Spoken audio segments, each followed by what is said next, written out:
Ինչ է միզաքարային կամ երիկամաքարային հիվանդությունը։ Միզաքարային հիվանդությունը կամ երիկամաքարային հիվանդությունը դեռ հնագույն ժամանակներից մարդկության հետ սկսված, ապրած հիվանդությունը, որի ժամանակ զարգանում են քարեր երիկամների, միզածորանի, բաժակավազանային համակարգի մեջ, միզապարկի մեջ։ Մեզը դա աղային լուծույթ է եւ նյութափոխանակության խանգարման պատճառով եւ բազմաթիվ պատճառներով գրեթե 100-ից ավել պատճառներ կան, որոնք որ բերում են աղերի բյուրեղացման մեզի մեջ եւ որոնց հենքի վրա զարգանում են տարբեր չափսի, ձևի քարեր, տարբեր բնույթի եւ բաղադրության,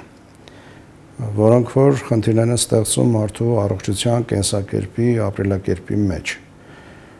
Որպես կանոն